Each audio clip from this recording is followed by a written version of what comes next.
in Hollywood it can work that long if you listen to our couples today. You had something to say to these couples as they talk about moving in together. Yeah, I think the most important thing for all of y'all, because I feel for you because I've been there, but I think you have to realize that your feelings for each other, the love, is the most important thing. And if you truly love each other, then, you know, no matter how messy you are or how bored you are or whatever, or who's not working or who is working, then if you really truly love that person, then you tend to overlook it, and then you try to help that person, you know, like the persons that are, you know, that are the boredom.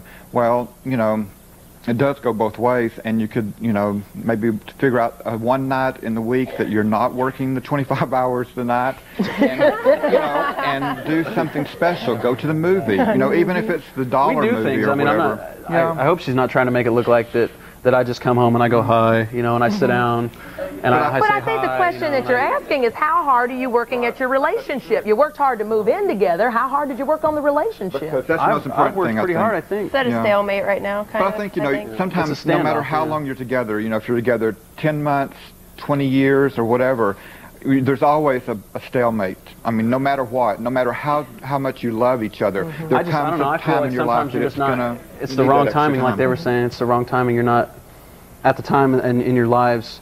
You're going this way, she's going this way. You know, if you meet up, then that's great. If you don't, then you need to recognize that and move on. And there's also other aspects of life besides just relationship.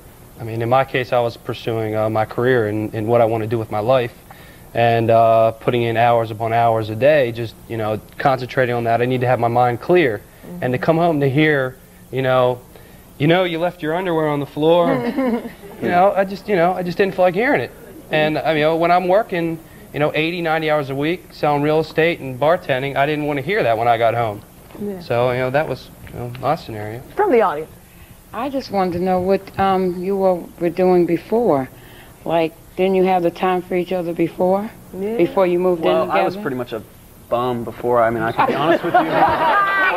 he had 25 hours and then some to hang out with me. I really was. I worked. I went through a lot of different jobs. I didn't really, it was just, everything was coming and going for me, so I had plenty of time for her. And, I made the decision to grow up and be responsible because I do want to be with her. Well, he'd do neat things for me and come over with like tickets to Kings Island or something, or surprise me, hey, get dressed up, we're going here, and have like a room and go out to dinner or something, just something nice. And where is that? Where's that gone? When you do move in together, you just get caught up in the rhythm of things and you kind of forget how it was in the beginning. You start acting like an old married couple. Yeah, you don't have any money to do things anymore because you're paying for rent. So let me ask you this: how was sex affected when you moved in with each other?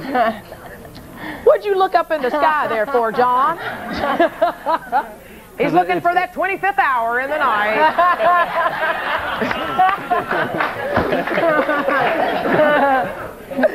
I don't know. She puts me on a diet, so to speak. If I look at Jennifer giving a thumbs up. You go by the same diet? Yeah, I gotta watch what's going on. Only thing that works? What do you mean? Have to limit things every once in a while. When she removes herself from the house, I tend to get myself on the ball and start working and being motivated like I should be. Lisa, if you'd have held out, Steve would have picked up his underwear. Exactly what you have to do. Only way.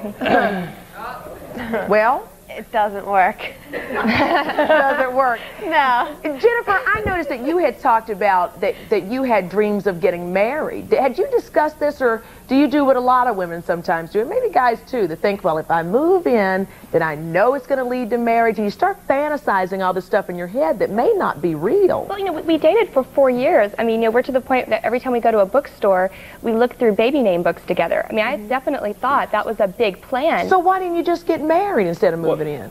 It was pretty much like not a schedule, but things were moving towards marriage financially. I had just moved to California after spending 17 years in Mississippi, right outside of New Orleans, airbrushing, and I moved out to California and dropped everything to be with her. And I had to find time to find out who I was, what I wanted to do. I was constantly under my parents' supervision, and I was free man. I was out in California. I was more interested in living than earning a living at that time, but I was dedicating, myself to the future and for me and her. And I know she has taken the financial responsibility for the past 10 months, and I appreciate that, and I think things will be looking better for us in the future. for the time she has given me. How long should you date before considering living together? And how often does living together actually really lead to marriage? The pitfalls and pluses of living together. More after this.